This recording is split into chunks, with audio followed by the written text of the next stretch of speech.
escritor, periodista independiente, columnista del diario Basta, orgullosamente miembro de esta familia sin censura. Mi querido Ricardo, te saludo con mucho gusto. ¿Cómo has visto las reacciones ante la designación, la elección de la ministra Piña Hernández como ministra presidenta de la Suprema Corte de Justicia de la Nación?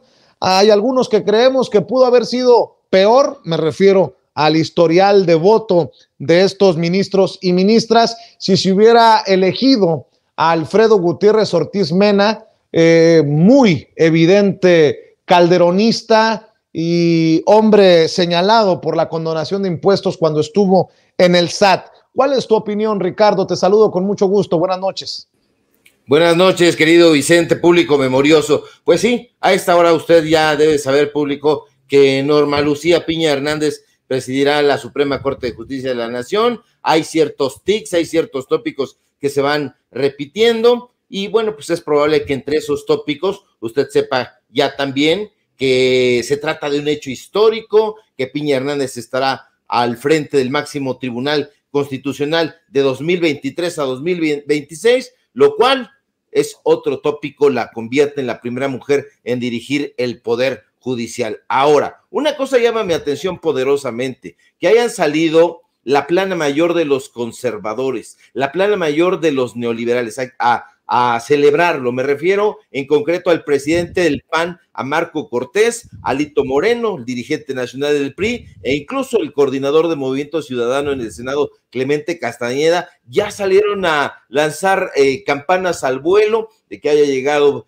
Piña Hernández a la presidencia de la Suprema Corte. También lo celebró Lorenzo Córdoba, lo ha celebrado el sobrino de José Woldenberg, y en fin, esto de arranque, Vicente, debe decirnos mucho, y es que es importantísimo recordar que a Norma Piña Hernández la propuso de entrada Enrique Peña Nieto. Entonces ahí hay que detenerse un momento, porque ahí llegó respaldada por el PRI, por el PAN, por el Verde Ecologista, cuyos senadores, hay que recordarlo, en ese momento le concedieron 79 votos. Pero más allá de eso, la pregunta es, ¿qué ha propuesto y cómo ha votado Piña Hernández en la Suprema Corte? Y es ahí donde está el detalle, como diría el clásico. Y es que en los 18 asuntos que la Corte tuvo que resolver en el periodo de 2019 a 2022,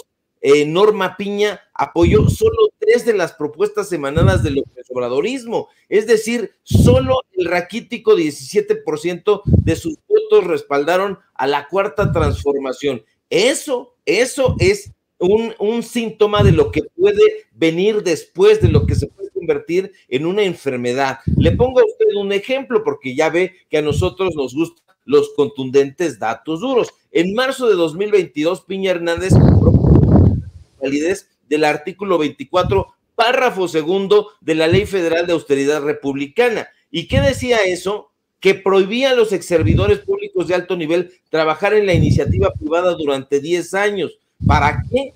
Para evitar un conflicto de interés. ¿Y qué cree usted que argumentó Piña Hernández para votar en contra? Que la duración de 10 años de la prohibición de laborar en empresas privadas que los exfuncionarios hayan regulado, supervisado, en esos lugares, pues era demasiado, no le parecía razonable la medida, es decir, ella creyó que eso era absolutamente exagerado. Y eso no fue todo, porque un mes después, en marzo del año pasado, 2022, Piña Hernández votó contra el proyecto de la ley de la industria eléctrica que buscaba privilegiar a la CFE. Usted sabe que al final el Pleno de la Suprema Corte sí terminó validando los artículos más importantes de la reforma a la ley de la industria eléctrica. Aquí lo discutimos ampliamente, concienzudamente, y finalmente fue avalada en el Congreso de la Unión en 2021, pero el voto lo tuvo en contra de parte de esta magistrada. Ahora, no debemos olvidar tampoco, Vicente, el caso del exgobernador panista de Tamaulipas, Francisco García Cabeza de Vaca, quien en abril de 2021 fue acusado por la UIF de haber dispersado de forma ilícita más de 42 millones de pesos mediante una triangulación de recursos públicos. También lo informamos aquí, también lo analizamos. Pues, ¿qué cree? Que la Suprema Corte de Justicia de la Nación invalidó la orden de aprehensión contra Cabeza de Vaca. En su momento también se lo informamos, pero ¿qué cree también? Que Piña Hernández votó para que el exgobernador mantuviera el fuero. Y así, querido Vicente, público memorioso, a simple vista parece que el conservadurismo volvió a ganar en la Corte. Y ya no sé, Vicente, respondiendo a tu cuestionamiento inicial, si realmente pues nos salió bien que ganara esta magistrada o no, porque ya no sé si nos salió más caro el caldo que las albóndigas, como dice el clásico. Oye, Ricardo, si así fuera, que el conservadurismo vuelve a quedarse con las riendas del Poder Judicial,